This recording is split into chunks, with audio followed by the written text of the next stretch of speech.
Hofstra fans. My name is Rachel Vogel, and this is this week's edition of the WB Mason Coaches Report with head softball coach of the Hofstra Pride, Jay Miller. Coach, how are you doing today on this rainy morning we have here? Yeah, it's been pretty miserable the last couple of days here, but hopefully we get some better weather this weekend. Well, you were affected by the weather, as you mentioned yesterday, a very rainy day at Seton Hall, and unfortunately Sunday's CAA rubber match canceled, postponed, whatever it is at the time, to Delaware, affected by the rain. But you managed to get in 3 games this past week, or since we've last talked. You opened up CAA play at Delaware. Decent showing by the Pride in the first CAA series of the season, and in 2 years, as a matter of fact, almost 700 days. And then yesterday, coming up on the short end of a game at Seton Hall. But Coach, what are some things that you saw from the Pride this past weekend as you opened up CAA play? Well, I thought we got great pitching from Eddie Burns. The first game, especially, 2-1 ball game, we left a lot of runners on base, which has sort of been our habit here lately, as we've been leaving people a lot of runners on base and not getting people step up and drive them in. So that's something we have to work on. I thought we bounced back very well, put some runs on the board that second game, and really through the lineup hit very well. So I was pleased with that. We're sort of looking forward to that third game rubber match of the series, and then the rains came on Sunday. So overall, we're excited to get back to conference play this weekend, and looking forward to a good weekend at Towson. Definitely looking forward to it. Before we would talk about that, let's talk about your lineup this past weekend, who you thought stood out for the Pride, specifically the middle of the order.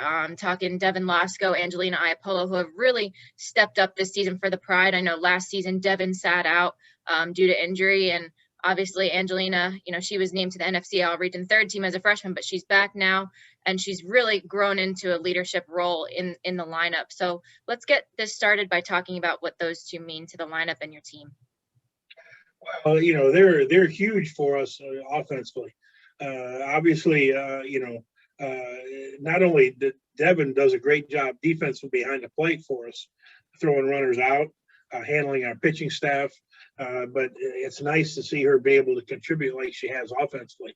It's an area she struggled with in the past, and we sort of made some tweaks, and she utilizes her speed a lot more now. She can steal bases, she can run and do some things, which makes her that much more of a threat offensively. Angelina really, I think, is sort of coming into her own. She's starting to swing the bat with confidence. When she comes up now, she looks to get her pitch and drive the ball rather than just to hope she makes contact and gets a hit. So that's a big step for any young player, when they start getting that confidence that they can handle this and they can compete at this level, and that they can do some things offensively. So it's nice to see that. That gives that middle of our order a lot more of a punch, and it really helps us offensively. Now, if we can get the bottom part of the order doing the same thing, we'll have something. Absolutely. And Coach, top of the order has been shining as well, looking for a lot of run production and base hits from Chelsea Manto and Kristen Hallam. So talk about what their punch is to your team. With Kristen as lead off and Chelsea right behind her, obviously that's tremendous speed at the top of the lineup. We're able to do a lot of things offensively with the two of them. Typically one or the other is going to get on base, if not both of them. So that gives us an opportunity to put runs on the board. Brings up the meat of our order. JC Roberti in that third hole has really been hitting the ball. Really hitting the ball a lot better than her average shows, even though she has a good average. She's 390, right not bad. Yeah, and but she really is hitting the ball better than that average. She hits the ball hard every time up practically, and really makes things happen for us offensively. Let's talk defense a little bit, something that Hofstra, at least since I've been here, has shined. Leading the nation in double plays 2 seasons ago, in the top 5 this year. Kristen Hallam just continuing to make spectacular plays out there. Devin Laska, as you mentioned, throwing runners out left and right. Pride has really become a force defensively. So how important is this for your team and your pitching staff confidence? Well, it makes a world of difference for our pitchers. They know now if they give up a hit or put somebody on base, they've got a defense behind them that's going to make the plays. With as many double plays as we turn, that runner on base now is not as important as it used to be. So I've been real pleased with where our defense is going. Bree Morse has done a great job settling in sort of at second base, making really good plays for us there as well. So overall, very strong defense, especially in the infield, which really is a big plus for our pitchers.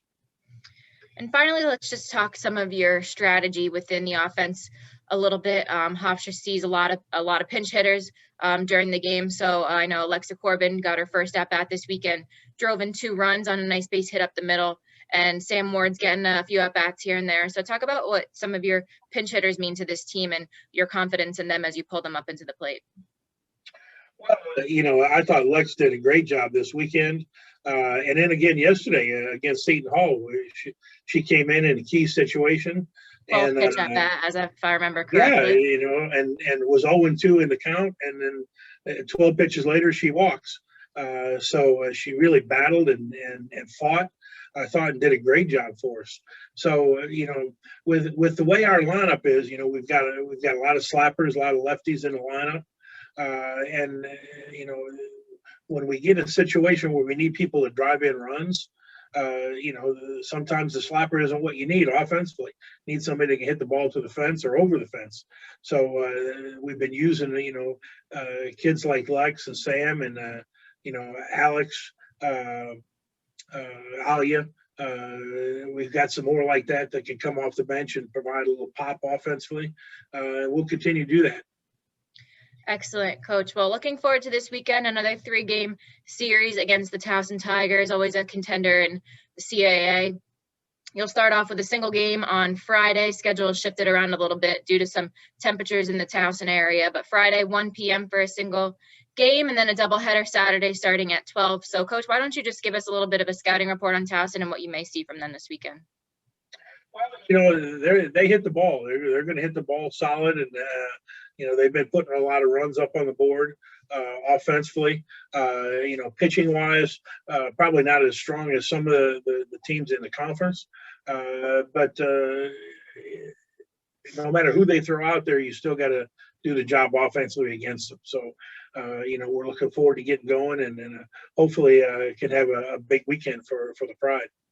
Then you'll follow that up with a single game against Stony Brook on the road on Tuesday. But in the meantime, Coach, will focus on this weekend. And as I mentioned, 3 games at Towson. Fans, live stats are available this weekend. Unfortunately, no live video will be available at Towson, but we hope you tune in to live stats and follow the Pride. And Coach, we wish you the best of luck this weekend, and go Pride. Thanks very much.